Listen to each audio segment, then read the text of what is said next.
What's happening, everyone? Welcome back to the channel and to another WNBA video. We got a 5-game slate to dive into for Tuesday, May 27th. So we'll break down and analyze each of those games. We'll talk about which way that I'm leaning as far as the points on the spread, and we'll also go over any player props that I found in those games that I like. Then any picks that I put in officially myself, make sure you check down there into the pinned comment. You'll find a link down there that will send you over to the Guy Boston Sports website. It's where all of my final plays are going to live for free. Before we dive into the action for today, let's go ahead and take a look back at our last plays on Sunday, how that ended up going down. It's definitely gone down better before, man. We finished 1-5 on the day. By far the worst day that we have had so far this WNBA season. Not ideal whatsoever. We took the Aces -3.5.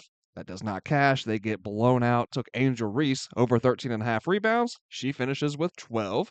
Took the Mystics +5.5. They lose by 6. We took the Sun +10.5. They also get stomped. Then we took a same game parlay, Sky +11.5, and a total alternate over 156.5. That over hits. The Sky do not cover that 11.5. They lose by 13. And then we took a same game parlay of Kiki Arifin, 10+ points and 8+ rebounds to go along with Sonia Citron hitting 1 3-pointer. And that one does cash at plus money, thankfully. But half unit play on everything, so we do end up losing 2 units on the day, and we officially kind of reset, right? That we were up 1.95 units. I think we're down 0.03 now, something like that. So basically, we're even with our units. We have a 22-22 record overall. So yeah, man, like I said, just kind of like we hit the reset button, right? Like a little more than a week into the season here. So trying to get a feel for things still. We're going to have our ups and downs, obviously playing off of a lot of last year's data.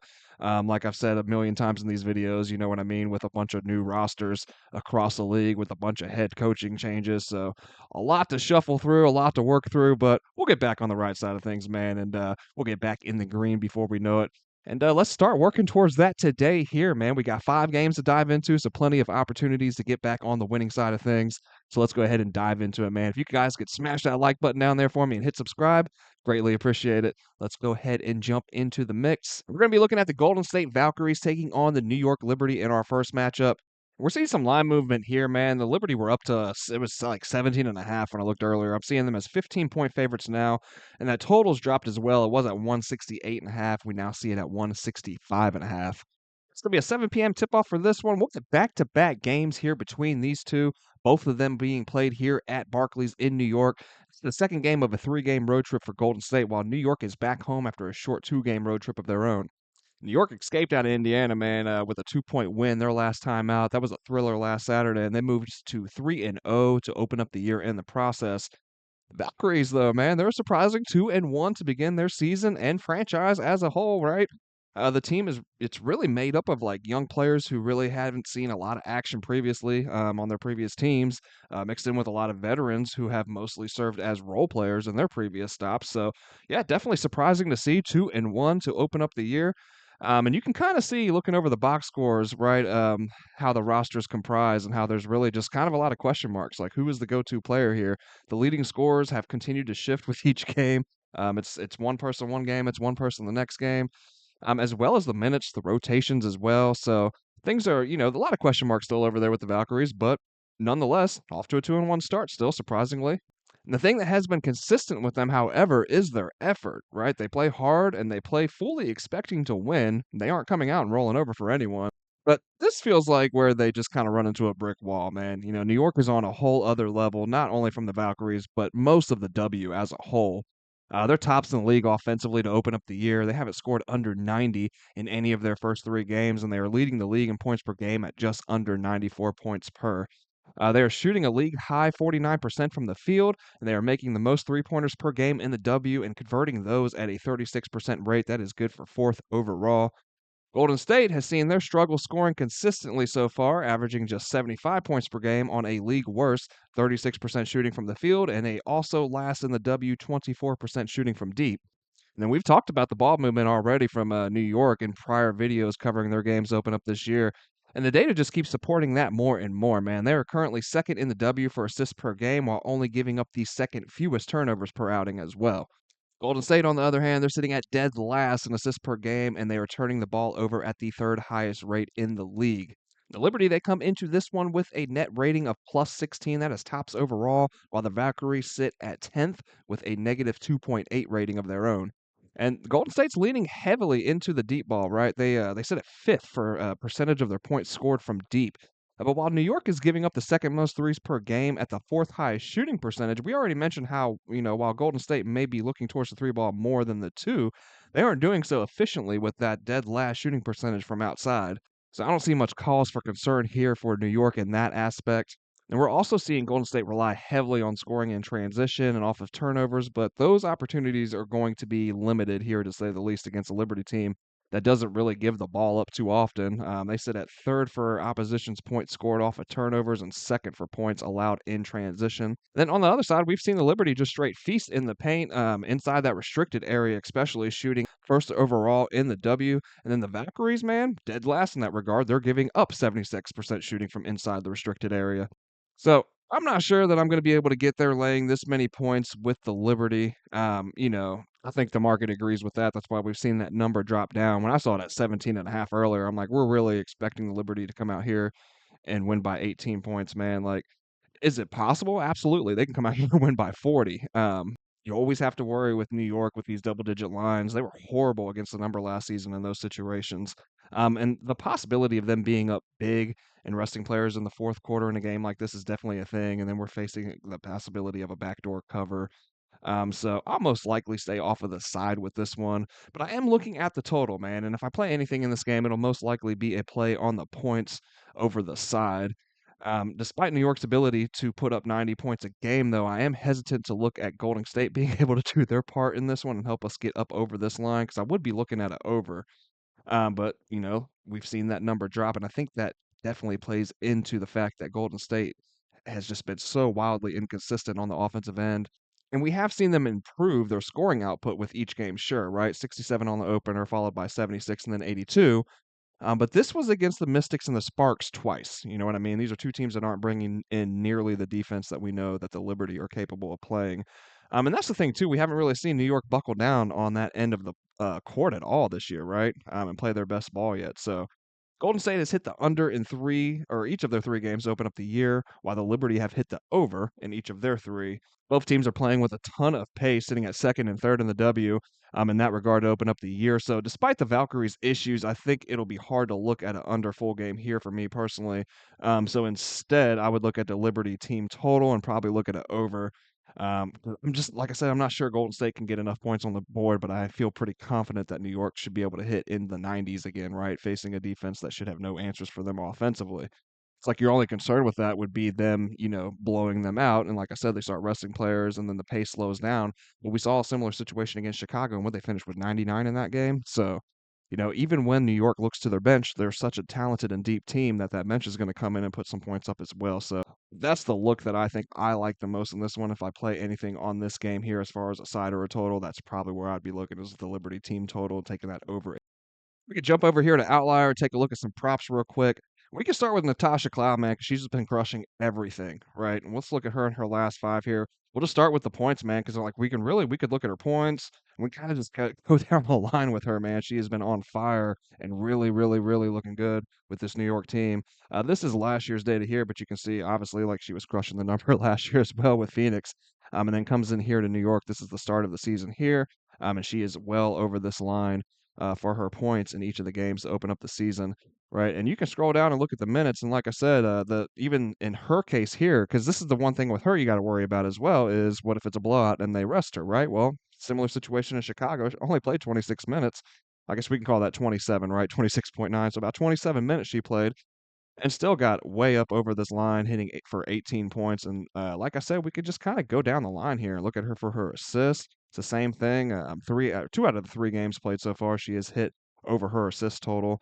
And like I said, even in that blowout game against the Sky as well, for her points and assists, we can see that she's crushed that in her last five in a row, and the three to open up this season also. And then we can scroll on up here, look at her three pointers made as well. Two of the three games to start off the season, four of the last five that she has played, she has hit up over that mark as well. Natasha Cloud's been on fire, man, like I said. So really there's a lot of different ways that we could look at her here. So And I don't hate any of them. I'm not sure if I can get there though, just simply for the fact of, like I said, talking about a blowout situation and not knowing the amount of minutes or opportunities that she's gonna be able to get potentially in this game.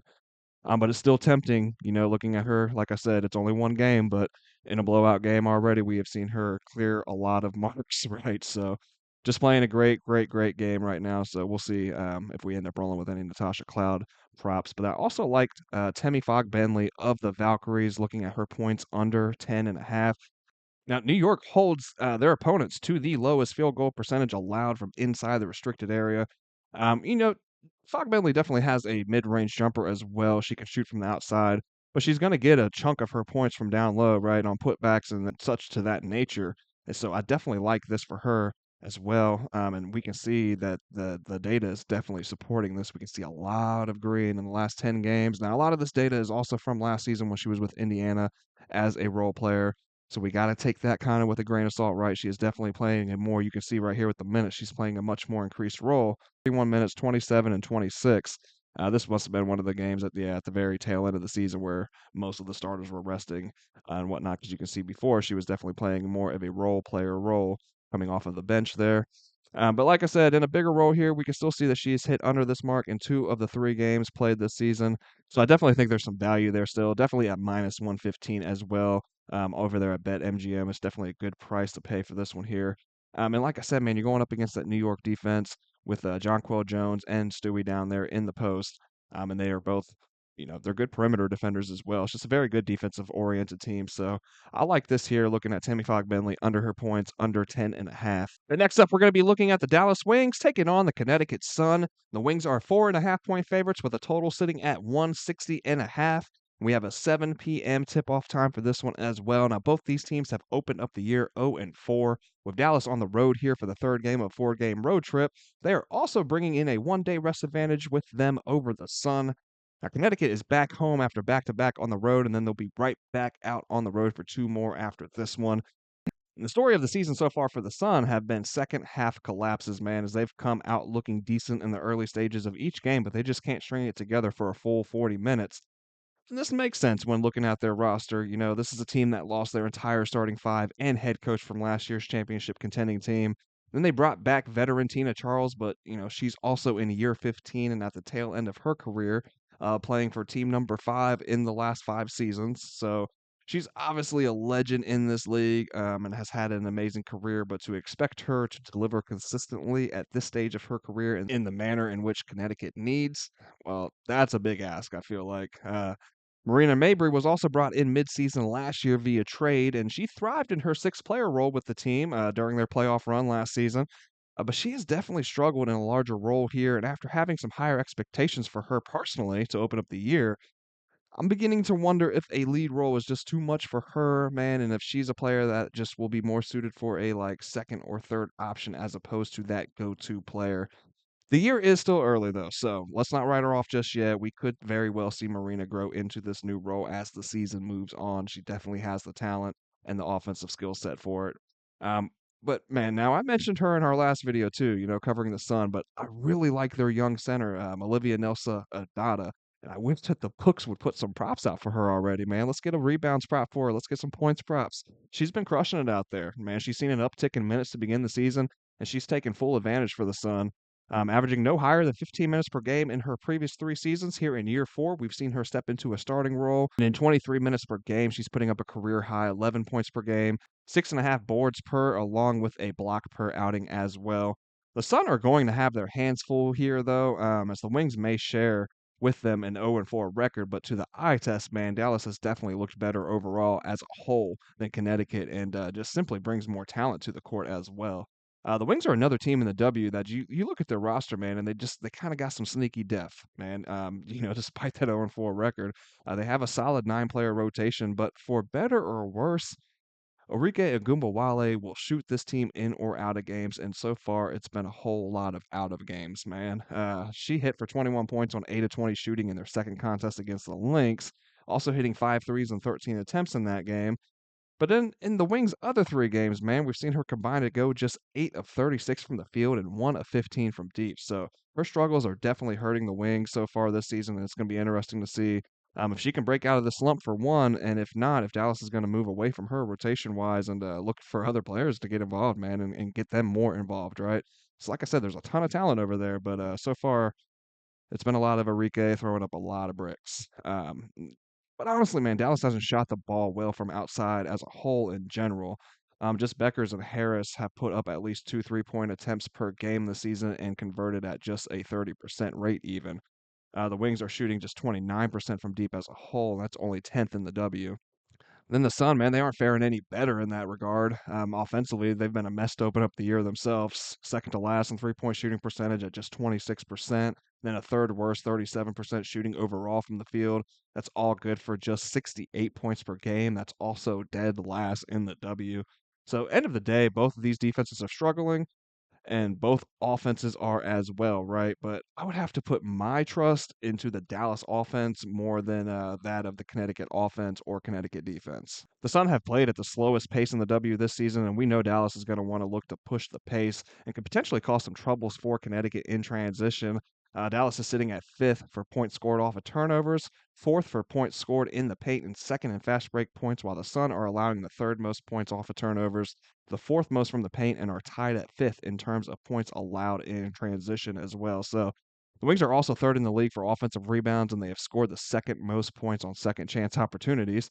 Connecticut is giving up the second most second chance points and then the third most offensive rebounds. So all in all, I like Dallas in this spot, and I hit them on the money line early. I found them early at 165, minus 165 super juice, but you know, it's definitely worth the juice in my opinion, and the market looks to agree as well as the Wings are sitting at minus 190 is what I'm seeing at best currently, which I think is still a good parlay piece too. If that's too much juice for you, you know what I mean? And you can always look at them laying the points as well, though.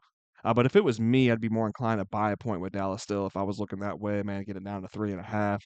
I would like to get it more like a 1.5, 2.5 range, but the juice is probably pretty high there as well, right? Which is definitely why I took a money line when I had that opportunity, because each of these teams are searching for their first win of the season.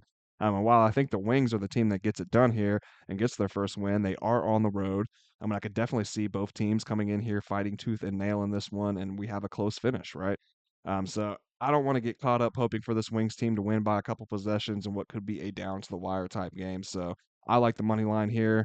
Like I said, I understand that it's super juice now, so it's not quite as enticing, but I would look to play it with, like I said, as a parlay piece, maybe play it with the total here. For the total, man, the Wings are going to look to push the pace.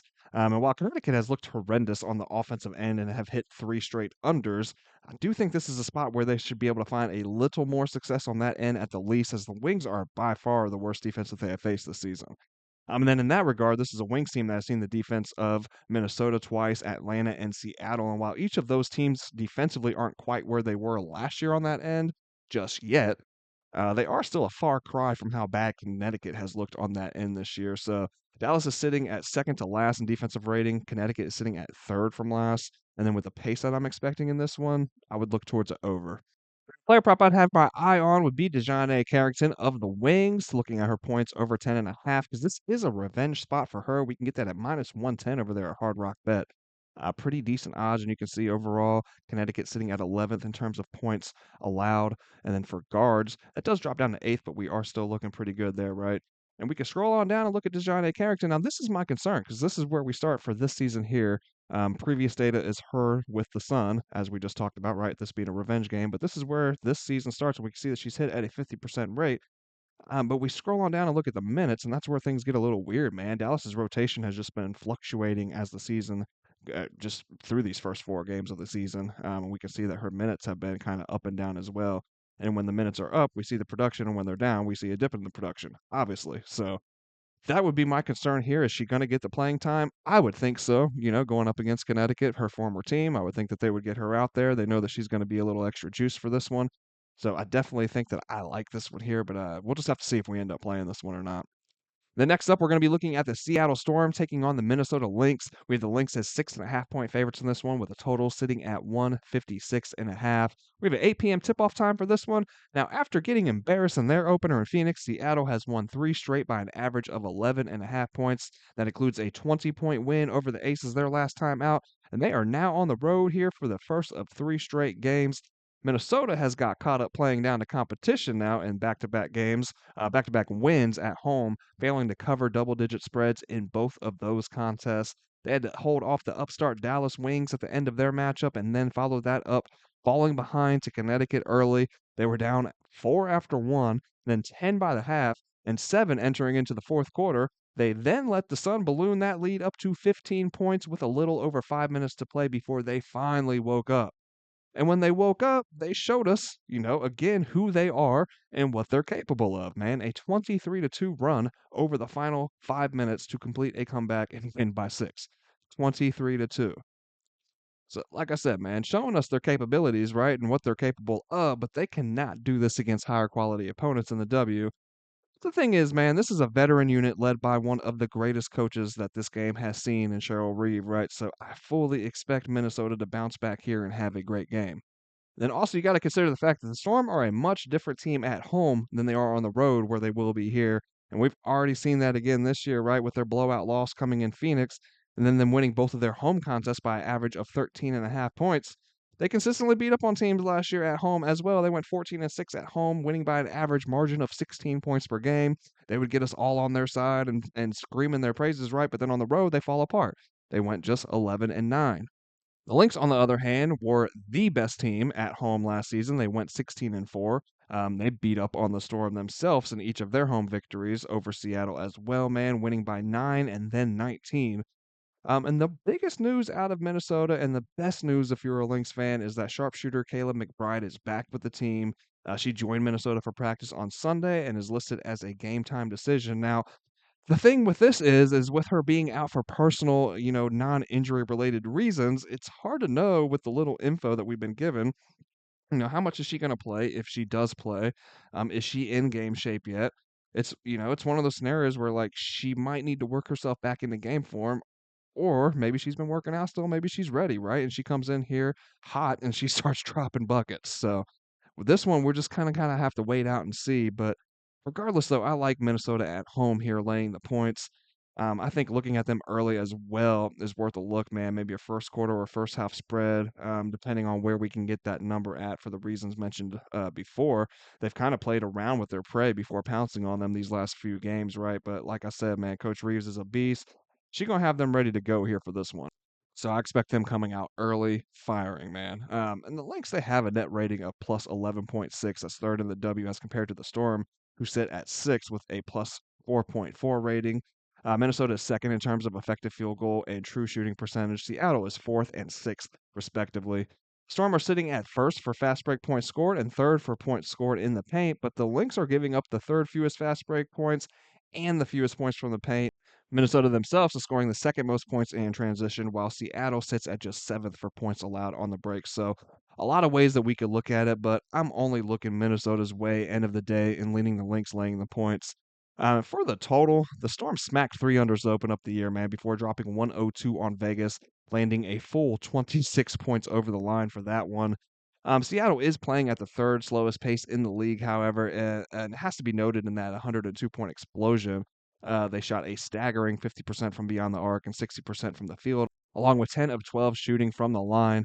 They had 32 assists to just 11 turnovers in that one, so can't help but expect regression on the Storm side for this game here, especially coming up against a Minnesota defense that should be locking down, man. Yeah, considering how they've played these last couple games.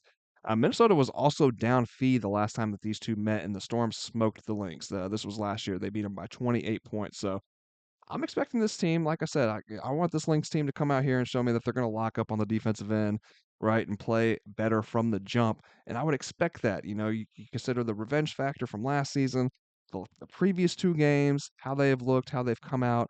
I expect them to come out a little stronger here at the beginning, right? And play them tough and play them physical after such an embarrassing loss the last time. So the Lynx sit just above the Storm in terms of pace this season at 10th overall in the W. So I think we can expect a slower physical and more defensive oriented game in this one. I'm going to lean towards the under. Then next up, I'm going to be looking at the Atlanta Dream taking on the Los Angeles Sparks. Atlanta is 2.5-point favorites in this one with a total sitting at 165.5. We have a 10 p.m. tip-off time for this game as well. It's going to be the first of three straight on the road for Atlanta, and they come into this one 3-2, winners of two straight over the Wings and the Sun. And the Sparks are on the last game of a three-game homestand, and they come into this one 2-3. They're fresh off of a 13-point win over the Sky this past Sunday. Both of these offenses have looked much improved from last season. They both ranked in the bottom three offensively last year, with the Dream coming in at last. But so far this season, we see the Sparks sitting at fifth in offensive rating, and the Dream are fourth. And they're both shooting way more from deep as well. And the Sparks are third in the league in terms of 3-point field goals made. The Dream are second. The Dream are dishing out 20 assists per game against just 13 turnovers, while the Sparks are averaging 18 assists per game, 14 turnovers per outing. Big disparity between these two comes on the glass, however, man. The Dream are leading the league in rebounding, and the Sparks are sitting at dead last. Atlanta is fourth in the W for second chance points, and LA is also giving up the fourth most such points. Rakia Jackson is listed as a game time decision for the Sparks here after suffering a concussion last Sunday against the Lynx, but I have to figure that she's going to be ready to go here for this one, man. She's had more than a week off now. She's missed 3 games, so I can't see a concussion keeping her out for multiple weeks on end.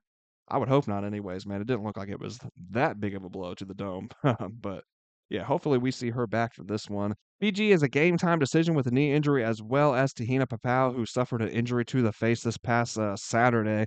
Both of them missed Sunday's win over the Sun, but that definitely felt like more of a precautionary measure with them being on a back to back. So I would look for both of them to play. I'm not seeing anything that suggests that they're going to be out in this one, but definitely check into the injury report yourself before placing any wagers because it'll shift at times quick here in the W, right? The injury reports, man, you'll get a handful of last minute scratches over the course of the season for sure. So definitely check into that one. This game as a whole, though, man, it just feels tough to call because I'm not sure who either team is yet, really, man. It feels like Atlanta has played teams tighter for the most part, with both of their losses they've endured coming by only 4 and 5 points. Games that they also held leads late. So, in all reality, this Dream Team could be sitting at 5-0 if a few more things bounce their way and a few more shots hit that rimmed out. They're that close to it, really. But outside of the Fever twice, they've played the Sun, the Wings, and a young Mystics team that, while exciting, they're still trying to find their footing as well. The Sparks have been up and down to start the season themselves, splitting 2 games with the expansion Valkyries. They beat the lowly Sky by double digits, but then they lost by double digits to contending Minnesota. They did play a Phoenix team tight in a 3-point loss on the road, and that's against a Mercury team that has looked pretty solid to open up the year. But we just haven't seen much consistency from the Sparks yet this season, so I'm not sure I'm going to be able to get behind backing them as a unit without seeing them string together some good basketball for like multiple games in a row, not just here and there. So I'm leaning Atlanta, and man, I almost took them on the money line when it opened up. It was down around like minus 115, I think. I'm seeing it around, minus 140 right now. So it looks like the public is feeling the Dream in this one, but I think ultimately I probably just stay off the side in this one because I couldn't confidently argue you off the LA side, so no need to force an Atlanta play in this one. But numbers wise, data wise, right now Atlanta does look like the better team, but man, things are so volatile in the W sometimes, and these games that kind of feel like they could go either way. Sometimes it's just best to stay off of them because they'll go either way, man. Do like looking at the total though in this one, and although these two are middle of the pack in terms of pace, I would be looking at it over. I think that number is slightly low, being in the mid 160s, and yes, we've seen the Dream hit to the under in 3 straight now. And we have seen the Sparks play to the under in 3 of the 5 that they've played to open up the year. But as we've mentioned, these two are both playing pretty well offensively while struggling defensively. Both are shooting the three well. Both are averaging up and over 80 points per game while sitting at just 7th and 9th overall in the W in terms of shooting percentage allowed from the opposition. So I think we get a lot of points in this one in a back and forth affair. And a player prop that might be worth taking a look at would be Azare Stevens of the Sparks because we can find her points right now over 14.5 at plus money. Now, she has hit this in 3 of the 5 games that they have played this season. Those 2 games that she did not hit for whatever reason came against the Valkyries. So I'm not sure what they were doing against her that's different than the rest of the league because you can see that her minutes remain the same, right? She just wasn't getting the looks there as much against Golden State in each of those games. Only 7 field goal attempts against the Valkyries, only 3 field goal attempts against the Valkyries here in their second meeting. But then you can see 12, 12, 14, and shooting the ball well, shooting at 60% overall in the season. And then you can see 47% from 3-pointers, right? So definitely shooting the ball well. And we saw that in Unrivaled. I talked about that before in one of the Sparks videos. I remember, she's definitely, we saw her improvement in the Unrivaled play and then kind of bring that momentum into the beginning of this season. In those games that she's gone over this mark, she's cleared that mark, right? 21, 23, and 24. So I like to see more of the same from her here today. Like I said, I think this is going to be a close back and forth game with a lot of points scored. And she can kind of beat you at every level. She can beat you down low. She's got a mid-range jumper and she can shoot it from outside as well. So I like her chances here. The only thing here is if Rakia Jackson comes back, that is going to eat up some of those touches. So that is something that we're going to want to keep an eye on as well. But at plus money, I definitely thought it was worth a look and definitely worth mentioning as well. Then our last game on the slate is going to be the Chicago Sky taking on the Phoenix Mercury. Mercury are 7.5 point favorites in this one, with a total sitting at 154.5. We got a 10 p.m. tip-off time for this one, and we've seen the Sky open up at 0-3 now. They are on a 8-game losing streak that's dating back to last season. They lost each of their first 3 games by double digits, failing to cover in each of those games as well. They're going to be on the road here for the second straight, while the Mercury are home for the second game of a 3-game homestand, and they began the year 3-1 despite injuries to Kalia Copper and Natasha Mack. That's going to have both of them out for the next coming weeks. AT and Sabali have been huge for Phoenix, however, man. Sato is averaging 19-7, while Thomas is putting up 16, 7, and 6. Phoenix has had surprising play from both Katie Westbeld and rookie Monique Akoya Makane as well. Obviously, Westbeld is she's a 29-year-old rookie herself as she's making her WNBA debut this year, but has played prior professionally internationally. I like this Mercury team and what we've seen so far, though, man. And to be expected from an Alyssa Thomas-led team, they are first overall in defensive rating to open up the year. They are actually sitting at fourth overall for net rating at plus 7.9. That's a stark contrast from the Sky, who sit dead last with a negative 29.8 rating. Phoenix is second in steals, fourth in blocks, and are forcing the most turnovers per game in the W so far this season. They're scoring the third most points off of turnovers in the process of that, while the Sky sit at dead last in the W in terms of turnovers given up a game, and they are allowing the most points scored off of those turnovers across the entire league. Chicago is also shooting just 36% from the field, second to last in the W, and 28% from deep, third worst overall. The Mercury are giving up just the second lowest shooting percentage from deep and the fourth lowest overall from the field. Phoenix is also allowing only 71 points per game. That is lowest in the W by a whole 5 points per game, right? The next closest team sitting at 76 points per. Man, they've been a lead on that, and I don't see how or where the Chicago team gets it going in this game of all games, considering the struggles that they've had so far, especially on the offensive end. Now, Phoenix isn't necessarily lighting it up themselves offensively, with just 77 points per game on the year on 42% shooting from the field and 33% shooting from deep. Both of those are in middle of the pack, seventh in the league, but they are hitting the fourth most threes per game. I like the Mercury here, though, and while we haven't seen the Sky get within single digits yet, that alone almost makes me a little leery to lay 7.5 with Phoenix because ultimately I think this is a grinded out, kind of ugly, gritty game that they win with defense by forcing a ton of turnovers. So I'll lean Phoenix, but I think this is one that I look to parlaying the Mercury on the money line with a alternate total because I like an under here, but hey, so do the books, right? Hence the super sharp and low number that we're seeing. So I feel like Phoenix wins this one with defense. So I think a Mercury money line and boosting that number up into the low 160s if we can, and then smashing an under on that in like a nice little two-legger. Hopefully at some even money, right? I think that makes a lot of sense. But the prop I'd be looking at in this one would be Courtney Vandersloot of the Sky, her assists under 5.5. Now this line is actually sitting at 4.5, but we can get that at 5.5 at minus 158. And I like buying that juice because you can come down here and see that it is just all green, right? Looking at her in her last 5. And that includes this season as well, the 3 games I played this year with the Sky. And then, dating back into last season as well with the Liberty in her last 10, all green, the last 20. It's all green besides one game where she hit over this mark, right?